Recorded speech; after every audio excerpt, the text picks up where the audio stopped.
Olá, sou o professor José Carlos Barbieri, reitor do Centro Universitário Cidade Verde, UniCV, e também presidente da ACIM. Neste episódio do nosso programa Poder e Educação, estamos recebendo uma das figuras mais conhecidas na política nacional, bem como também no meio jurídico e educacional, o senador Sérgio Moro. Quando a gente fala do senador Sérgio Moro, estamos falando de um professor, de um ex-juiz, de um advogado, que atualmente está como senador do estado do Paraná e que foi o comandante da Operação Lava Jato. Em 2018, o senador Sérgio Moro assumiu o Ministério da Justiça e Segurança Pública. Trabalhou em pautas como, por exemplo, o pacote anticrime e também o combate à corrupção ao crime organizado. Desde 2023, o senador Sérgio Moro atua em diversas frentes no Legislativo, como, por exemplo, foco na segurança pública, transparência e desenvolvimento econômico. Então, neste momento, vamos falar com o nosso convidado, o senador Sérgio Moro. Seja muito bem-vindo, senador. Obrigado, professor Barbieri. Um grande prazer estar falando aqui na UniCV, falando também para todo o público, né? Não só da faculdade, mas que vai acabar assistindo esse programa. E apesar de eu ser senador hoje em dia, ainda tenho um pé na academia, porque às duras penas eu consigo um espaço para dar algumas aulas, inclusive no mestrado lá em Curitiba. Que joia! E uma vez, como professor, sempre professor, né? Eu tenho saudade da sala de aula. Também hoje não tenho tanto tempo para estar em sala de aula, mas ela sempre acaba nos obrigando a atualizar, a estudar. E cada sala que a gente pega, a gente tem uma turma diferente, né? Certamente. É muito difícil, às vezes, conciliar o tempo. Mas o contato na sala de aula, a oportunidade de se falar, interagir com os alunos, a gente aprende muito também. As aulas que eu dou ou é no mestrado ou em curso de especialização. Então, normalmente é um aluno que tem interesse de estar lá e tem muita atenção nos temas que nós colocamos e é muito gratificante. Eu também sou filho de professores, então, de certa maneira, seguindo um legado aí dos meus pais. Professor, o pai professor de geografia, a mãe professora de português? Isso, meu pai era professor de geografia no ensino médio e igualmente na Universidade Estadual de Maringá. Eu até falava... A vida do meu pai, né, o Dalton Moro, era a UEM, ele adorava a UEM e ajudou a construir lá o departamento de geografia. E minha mãe era professora de literatura, gramática, também no ensino médio. Gostava muito, era grande fã da Clarice Lispector. Né? Então eu cresci um pouco rodeado por livros e acho que por isso também tomei gosto pelo estudo e depois do estudo para ensinar. É um passo, né? É um passo. Então, algumas questões aqui, senador. O senhor construiu uma carreira sólida no judiciário, antes de entrar na política. Conte um pouco da sua trajetória, desde a sua formação na UEM, na Universidade Estadual de Maringá, até chegar aqui ao caso de ser senador da República, um dos 3 senadores do estado do Paraná. Bem, para explicar, né, eu me formei em Direito aqui na Universidade Estadual de Maringá. Gostava muito, quando era jovem, de humanas. Eu lembro até que uma fase da minha vida lá, quando eu tinha uns 12, 13, não lembro exatamente a idade, eu me dispus a ler, queria ler os grandes clássicos da literatura e meus pais tinham coleção, então pegava lá vários desses livros. Eu tinha uma cultura muito humanista, embora não fosse ruim em matemática, até me orgulhava das minhas notas em matemática e em física, mas eu gostava mais de ciências humanas e acabei optando pelo direito, porque entendi que na época me daria mais perspectivas profissionais. Terminei o curso aqui na UEM, aí estudei para o concurso, né, da Magistratura Federal, advoguei também um curto período, antes fazia um estágio muito bom no escritório aqui de um advogado renomado de Maringá, que é o Erivaldo Joaquim de Souza, uma pessoa muito séria. Séria. Né?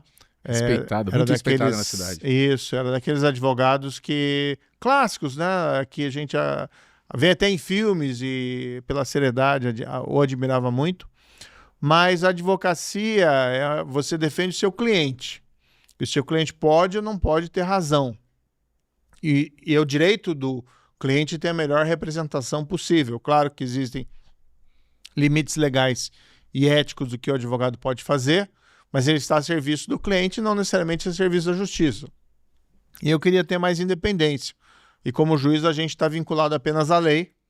A gente tem que fazer justiça na forma da lei. na forma da lei, que é essencialmente importante, especialmente nos dias de hoje. Então, eu optei por fazer a carreira da magistratura. E saí, então, fui aprovado como juiz federal e fiquei 22 anos aí, fiquei bastante tempo. É. Mas sabe que eu conheci uma pessoa que me falou uma vez, um grande empresário brasileiro, que é o João Paulo Lima. João Paulo Lima. Ele falou uma vez para mim, olha, a cada 10 anos a pessoa tem que se reinventar. E agora, de repente, minha vida deu uma reviravolta completa a partir da Lava Jato, e daí eu fui para o Ministério da Justiça e Segurança Pública, e depois agora exerço o mandato de senador. Então, estou seguindo um pouco a risca, até tenho um crédito nos 10 anos aí, porque eu fiquei 22 anos, mas foi uma carreira da magistratura muito gratificante. Acho que tudo que eu podia fazer na magistratura eu fiz enquanto juiz. Senador, quais os desafios? Sair da função de juiz, seguindo as leis, a legislação, para a função de legislador? Barbieri, tem até uma piada que fazem hoje em dia, né? Dizem que o grande problema da justiça é que tem muito juiz querendo ser legislador.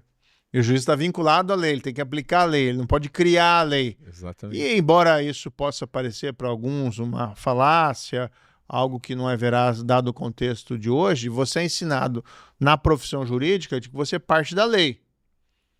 Então você vai interpretar uma lei que muitas vezes comporta mais de uma interpretação, mas existe um texto a ser interpretado que tem os seus limites. Como juiz você faz isso. Quando eu falo justiça na forma da lei, bem, eu já tive que absolver pessoas que eu entendia que eram culpadas no crime. Por quê? Porque no crime você só condena se você tiver prova categórica, aquilo que chamam de prova acima de qualquer dúvida razoável. Porque o erro judiciário aí é terrível, as consequências são terríveis para a pessoa. Então, mas você está vinculado à lei, não à sua vontade individual, à sua discrição. E como legislador, né, eu fiz a coisa certa, eu pendurei a toga e daí sim agora eu sou o legislador. Agora eu tenho essa liberdade, vamos dizer assim, criativa, observado os limites constitucionais, para fazer projetos de lei e inovar no ordenamento jurídico. Então tem sido também um aprendizado, né, até porque a política é diferente da justiça, até os códigos, o linguajar, a forma de se comportar é diferente, né? E evidentemente agora não atuo vinculado à lei no sentido de aplicação da lei como juiz. É um aprendizado, mas tem sido muito gratificante. Até a gente tem conseguido aprovar alguns projetos, mesmo sendo oposição ao atual governo, né? E observando um momento em que talvez alguns projetos que nós tenhamos mais dificuldades no momento tenham uma maioria no Congresso. Senador, você acabou sendo conhecido nacionalmente e também internacionalmente justamente na Lava Jato. Quais foram os impactos, na sua visão, da Lava Jato para a sociedade brasileira? Nós sempre tivemos no Brasil uma tradição de corrupção. E a impunidade é a irmã gêmea da corrupção. A Lava Jato, acho que demonstrou mais do que qualquer outro caso que nós não estamos fadados, não é destino manifesto do Brasil ser um país corrupto. Outra lição que ela nos ensinou, infelizmente, é que esse esforço tem que ser persistente. E nós vimos, nos últimos anos, uma reviravolta política, o sistema da impunidade querendo voltar. E o alvo desse sistema da impunidade foi a Lava Jato e os avanços que nós tivemos na Lava Jato. Muitos podem achar que é uma questão pessoal, individual, envolvendo o juiz X, o juiz Y, o réu, fulano de tal, que tem um contexto político também, mas no fundo o que a gente vê é um sistema revidando. Vou te dar um exemplo aqui. Por mais que se possam questionar alguns julgamentos da Operação Lava Jato, ninguém foi reconhecido inocente desses que foram agora beneficiados. São sempre anulações por questões formais e bastante controvertidas. O Supremo Tribunal Federal dizia que o fórum dos processos era Curitiba e, de repente, mudou de entendimento e começou a anular vários casos. Mas mesmo questões mais gerais, por exemplo, algo fundamental para diminuir a impunidade é você ter um processo que tem um começo, mas tem um fim. E para isso era importante a execução da condenação em segunda instância, ou seja, após o julgamento em apelação, se começa a executar a pena, que foi uma decisão, um julgamento do Supremo, ali em 2016, no decorrer da Lava Jato. eles mudaram a jurisprudência anterior, afirmando, né, esse princípio que te poderia executar a partir do julgamento da apelação, que aquilo não contrariava a presunção de inocência. De repente, né, 3 anos depois, em 2019, a mesma corte, sem que tenha havido uma mudança significativa na composição, reverteu o posicionamento. Pode-se questionar o meu trabalho, mas, por exemplo, essa jurisprudência é uma sinalização de que, olha, é o sistema da impunidade que está retornando. Então, a gente pode falar até dos casos específicos, mas a grande verdade é que é um sistema que retornou com força, infelizmente. Mas eu acredito na força do Brasil, né? Eu acredito na boa vontade das pessoas, que por mais que demore as coisas a acontecer, no final, né, a história deve acabar bem, mas nós temos que retomar essa agenda anticorrupção. Essa semana até, no Congresso, eu tive a oportunidade de apresentar um projeto, a meu ver, relevante, para tentar colocar essa pauta de novo em discussão, devagar, com cuidado. O governo atual é um governo hostil a essa pauta, mas a gente tem que começar a colocar no debate da sociedade. E apresentei um projeto, em decorrência desse caso, que foi amplamente divulgado e gerou indignação de um deputado federal em Minas Gerais, né, que confessou a prática de rachadinha, que é peculato, é se apropriar do salário do servidor que ele mesmo nomeou. Então é assim, né, Barbieri? Vem cá, eu te nomeio no meu gabinete e você me dá aí 50% do seu salário. É peculato. É malversação de recursos públicos. Mas ele fez um acordo, né, o André Janones, tem que falar o nome, porque senão o pessoal acha que está falando todo mundo, e vamos aqui identificar as pessoas. E ele fez um acordo para não ser processado, um acordo de não persecução penal, que a lei permite, devolvendo o dinheiro. Mas ficou por isso mesmo. Mas ele exerce um mandato parlamentar. Então como é que fica? Né? Você quebrou a confiança do seu eleitor. Você quebrou a confiança da população. Porque o pacto básico do sistema representativo é: você é eleito para me representar, para representar a população, não para você defender seus próprios interesses.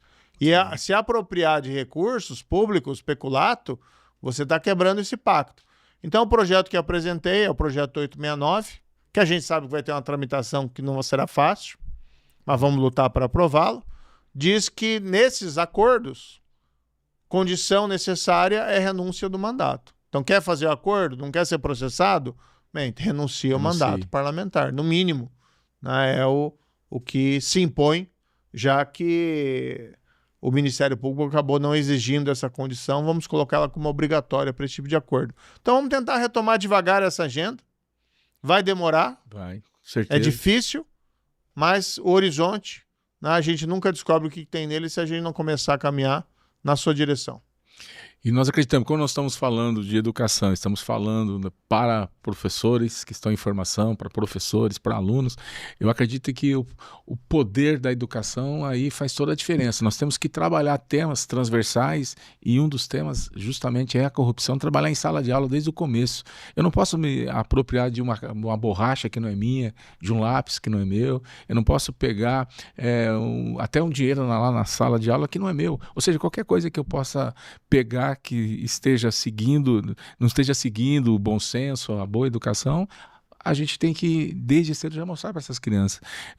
Eu acredito que um dia nós estávamos conversando e você estava falando daquele movimento que foi feito no Brasil todo, né, contra a corrupção, a favor da Lava Jato. E você me disse que estava chegando e um determinado cidadão vestido de verde e amarelo estacionou o carro dele justamente aonde? Na vaga de uma pessoa com deficiência. Ou seja, está defendendo uma coisa, mas está praticando outra. Então, acho que nós temos que, desde o começo, desde da primeira infância, trabalhar assunto como a corrupção, né? Não, certamente. Eu acho que a educação ela é transformadora, então quanto maior o nível de informação que as pessoas têm, tanto melhor. E a gente tem que ensinar. Agora a gente tem que ensinar também não só com palavras, mas com gestos, né? Os exemplos arrastam. Então não adianta nada a gente ter um determinado discurso e ao mesmo tempo nós não praticarmos no nosso dia a dia. E claro que a corrupção, falando em crimes do Código Penal, são aqueles crimes peculato, recebimento ou pagamento de suborno, fraude, licitação, essas coisas graves. Mas no nosso cotidiano, as pequenas ações também fazem a diferença. Então, furar fila é um problema, estacionar em lugar proibido, principalmente quando é reservado para uma pessoa vulnerável, é um comportamento também. Não é corrupção no sentido penal, jurídico, Sim. mas é uma corrupção de costumes. E a gente pode lembrar, sempre quando eu falo sobre sistema de corrupção na aula, sobre a parte jurídica, a gente começa com um prólogo falando, olha, essa é uma questão antiga dentro do pensamento político, da filosofia política. O Aristóteles já falava lá nas teorias, nas formas puras de governo e nas formas corrompidas. A corrupção que ele falava não era corrupção suborno, mas ele falava, nós temos formas puras e nós temos formas degeneradas. E isso foi, vamos dizer assim, percorrendo todo o pensamento político e filosófico moderno até chegar nos tempos, entre aspas, mais atuais, mas nas revoluções liberais lá do século XVIII, no qual eles tentam construir um governo, que é um governo misto, um governo com separação de poderes, exatamente para que os poderes não se corrompam com aquela ideia que a concentração de poderes é uma fonte de corrupção. Então, para você ter um balanço, equilíbrio, para que nenhum poder abuse das suas prerrogativas, então você acaba dividindo esse poder. Então, isso está dentro da nossa consciência, a gente sabe da importância disso. Agora, o melhor fiscal dos governos, fora os mecanismos próprios ali de controle interno e controle externo, é a sociedade, né? A sociedade fiscalizadora, a sociedade bem informada, a sociedade que reclama, que se posiciona, e por isso a educação tem esse papel também fundamental. Mas só a educação não resolve. Né? Você tem que ter educação e você tem os mecanismos, porque o exemplo ensina. A própria questão da impunidade, ela dá uma lição negativa. Eu, Barbieri, quando eu era juiz na Lava Jato, eu interroguei muitos empresários e muitos agentes públicos que confessaram tanto pagamento como recebimento de suborno, propina. E o que mais me espantava é como aquele comportamento tinha se tornado rotineiro.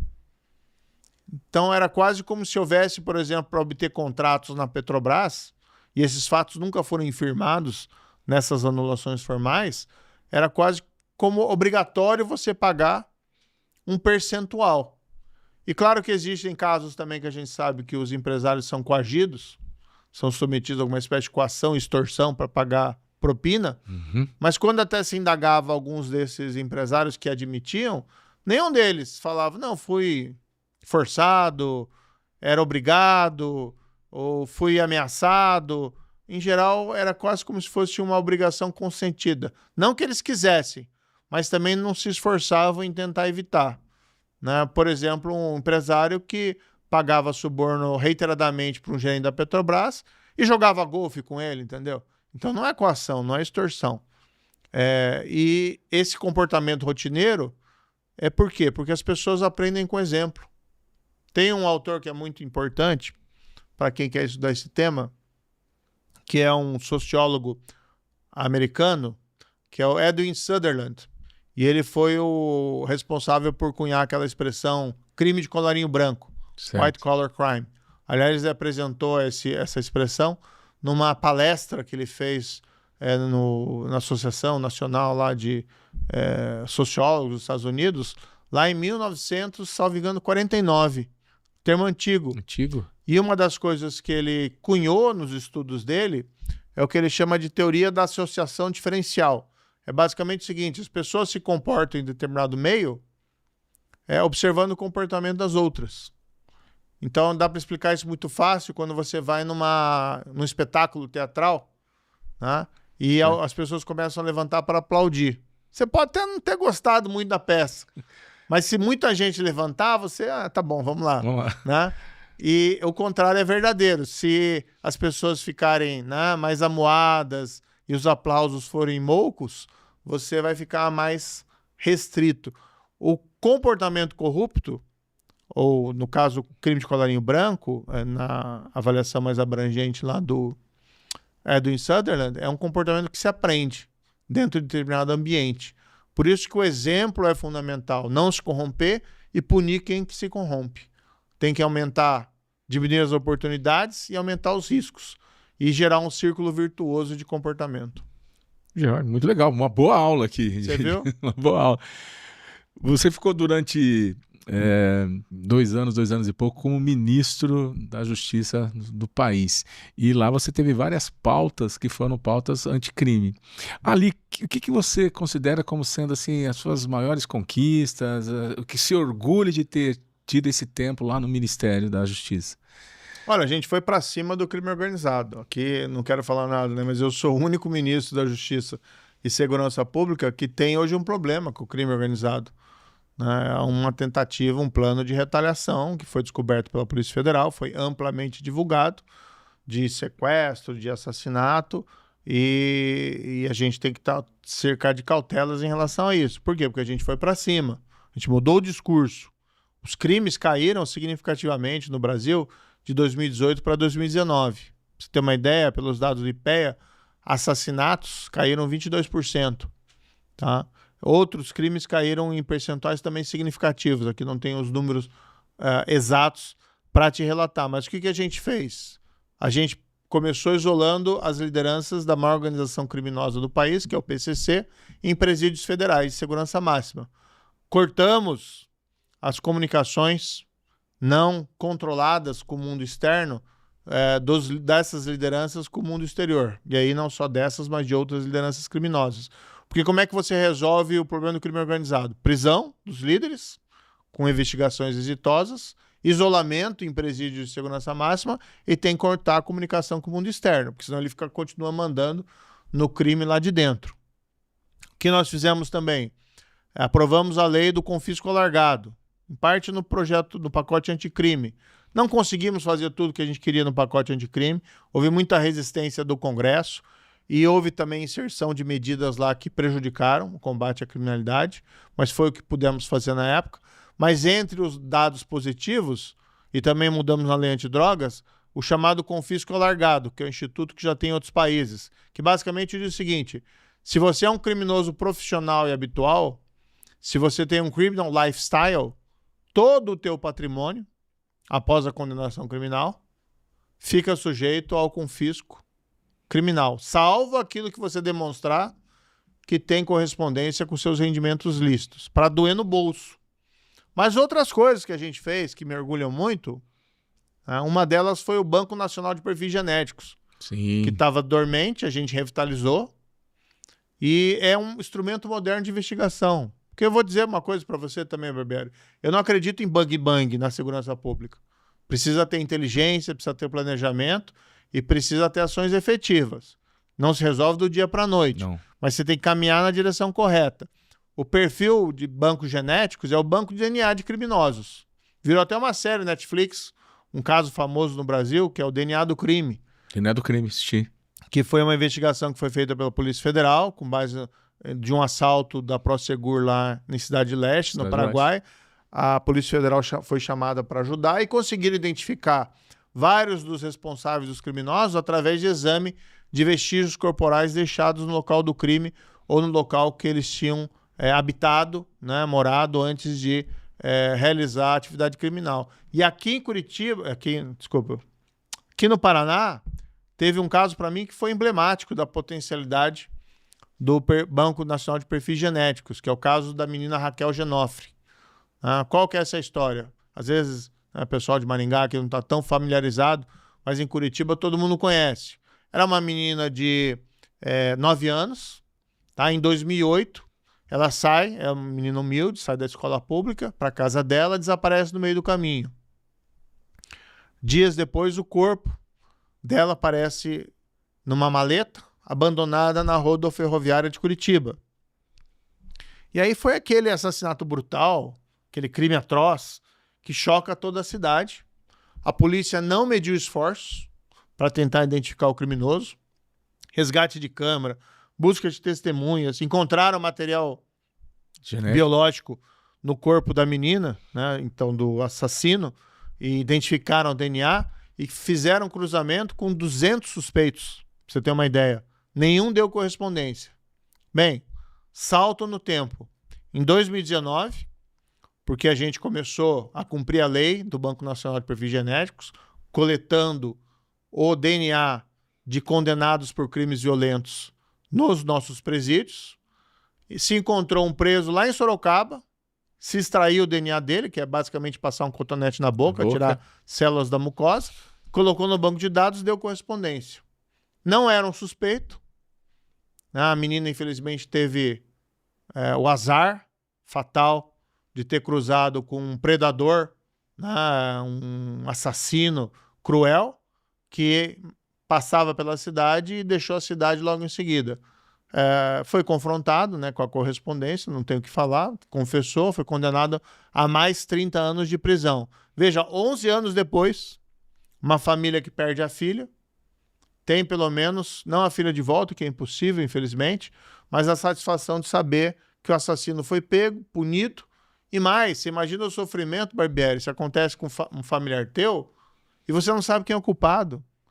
Você pode começar a desconfiar da sombra, você pode achar que é alguém, um outro membro da sua família, você pode achar que é um primo, um vizinho, né?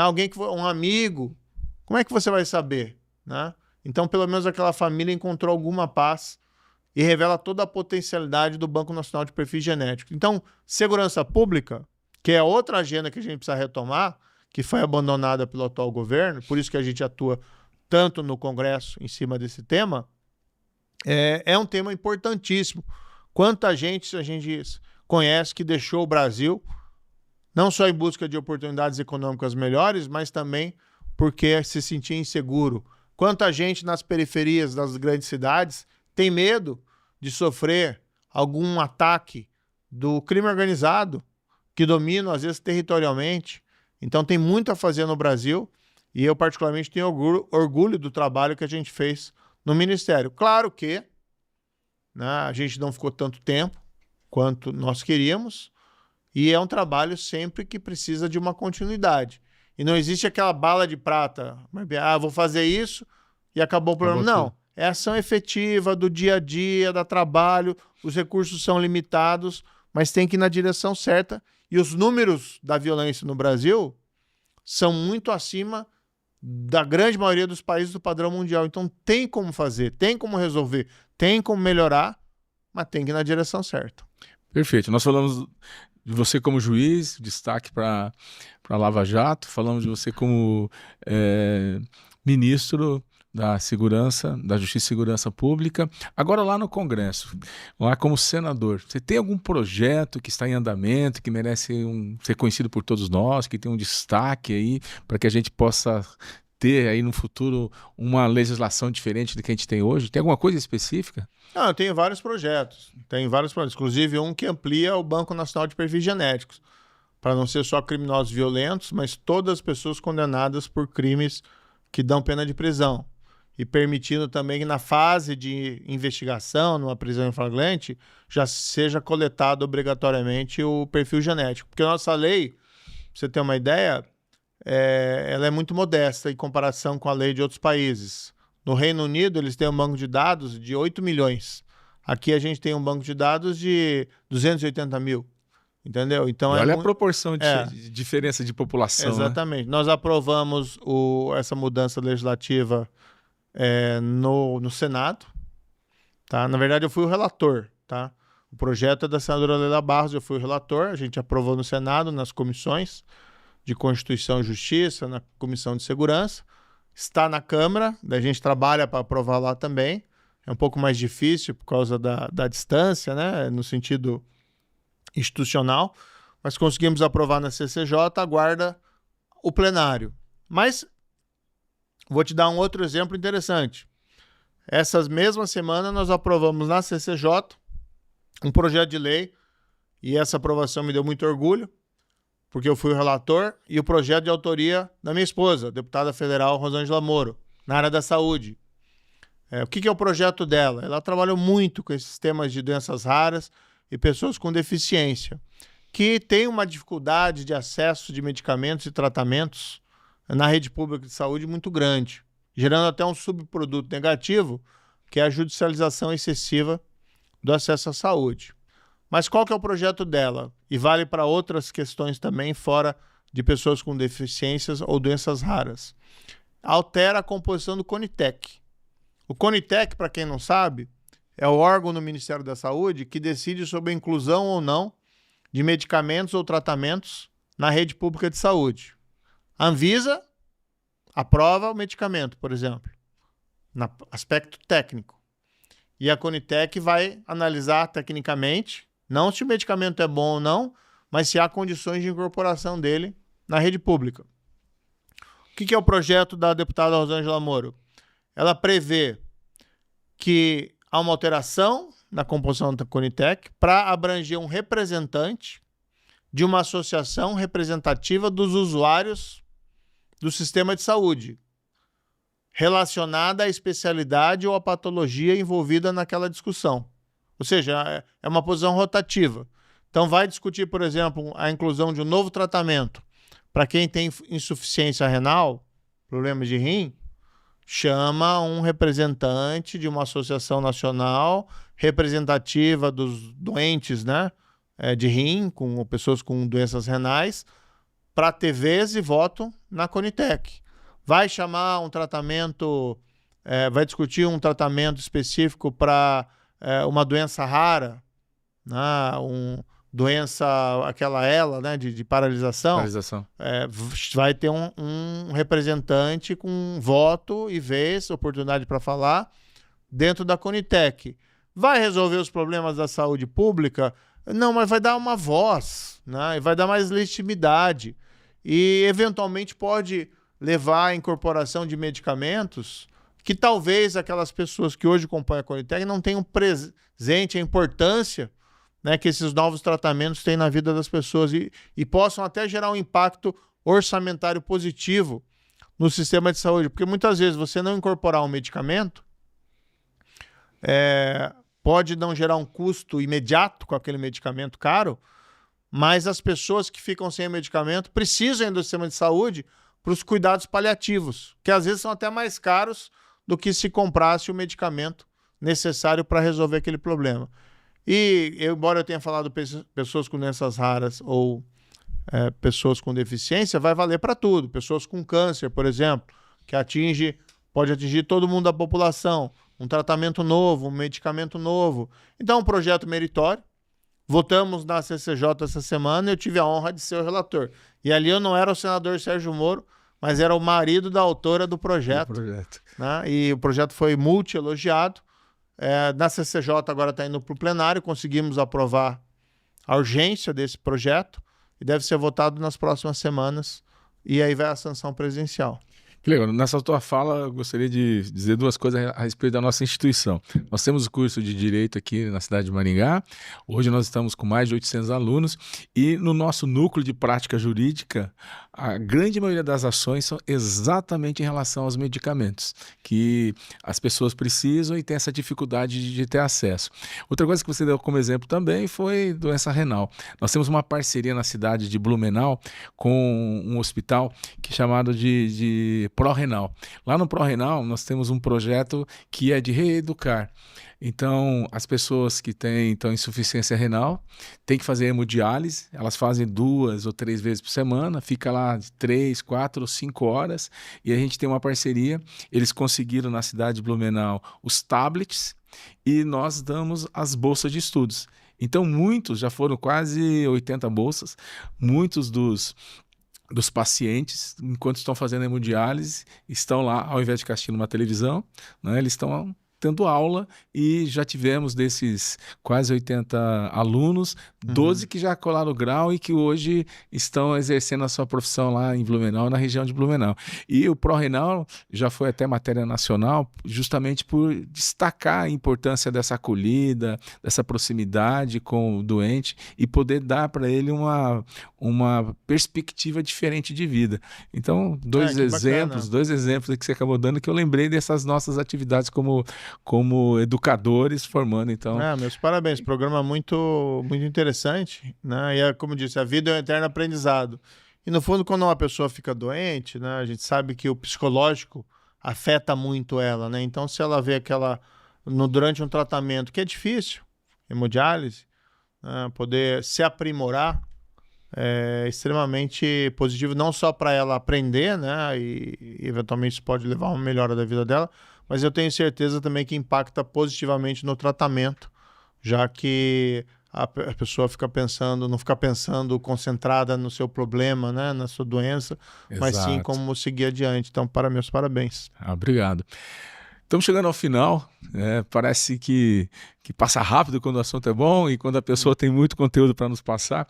Senador, para finalizar, você deu o exemplo da sua mãe como professora e nós temos aí a grande maioria dos nossos alunos na educação à distância e são professores fazendo uma pós-graduação ou estão na formação de professores, inclusive em letras, habilitação em português, inglês, espanhol, agora também a gente vai ter italiano. Falou também do seu pai, né, uma referência na cidade aí como professor de geografia, um grande professor da Universidade Estadual de Maringá.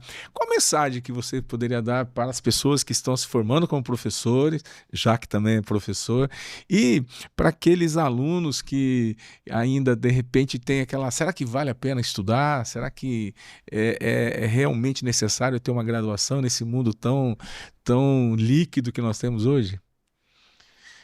O que eu diria para os alunos, né? Estudem, porque a vida não é.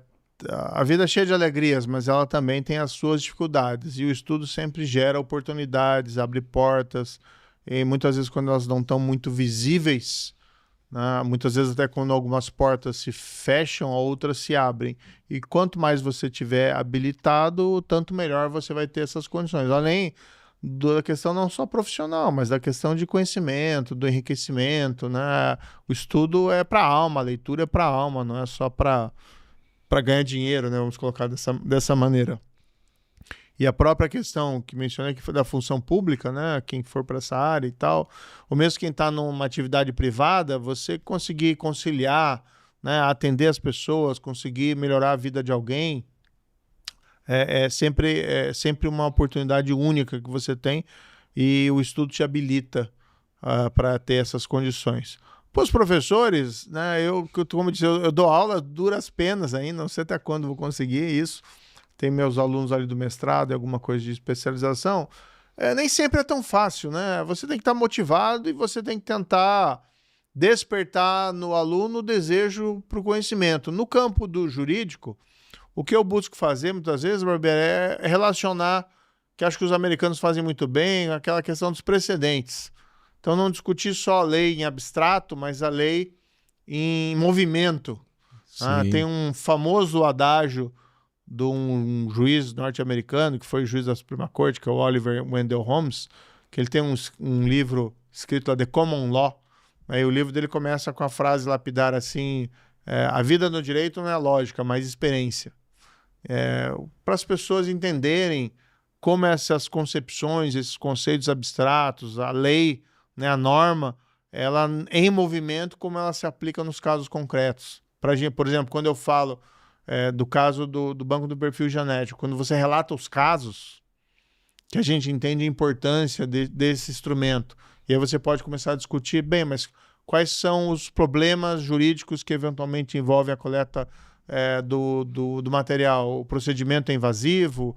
Tem violação da privacidade? Não tem? Mas quando você discute, né, e coloca os casos concretos, eu acho que o debate fica mais enriquecedor e prende a atenção do aluno. Agora, dar aula, né, você bem sabe, é uma arte, né? Às vezes e nem sempre o artista está no seu melhor dia.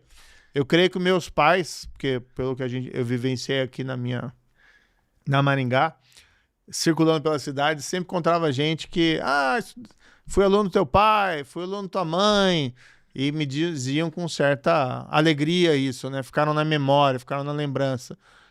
Quiçá possamos, né, ter essa mesma satisfação. Imagino que você, com muito mais tempo de cancha no ensino, certamente tem essa experiência de encontrar ex-alunos que se recordam, né? Eu também encontro isso, mas é bacana encontrar, como era no meu caso, a pessoa me encontrava, mas era filho né? Eu era filho do Dalton, era filho do Odete, e eles tinham essa recordação positiva. Legal. Quero agradecer mais uma vez a sua presença, né? É uma honra para nós aqui do UniCV poder te receber. É um maringaense, uma referência para todos nós e dizer que esperamos muito em breve fazer aí mais um bate-papo, porque com certeza ele tem muito mais coisa para dizer, para falar para todos os nossos mais de 110 mil alunos que estão espalhados pelo Brasil, Japão, Portugal, Inglaterra, Espanha, e a gente está chegando lá nos Estados Unidos. Tantas vezes você falou de alguns autores que são referência nos Estados Unidos. Em breve estamos lá também. Ah, muito bem, isso aí. Tem que internacionalizar também, é importante, né? Mas parabéns para a UniCV, parabéns aí pelo teu trabalho e eu fico à disposição, né? Para mim é sempre um prazer aí falar com uma dileta audiência. Muito obrigado. Terminamos então mais um episódio de Poder e Educação. Recebemos hoje o senador da República, Sérgio Moro, que trouxe para a gente várias das suas experiências, das suas vivências, muitos aprendizados nessa conversa. Convido vocês a nos assistirem, a nos compartilharem, bem como também a comentar.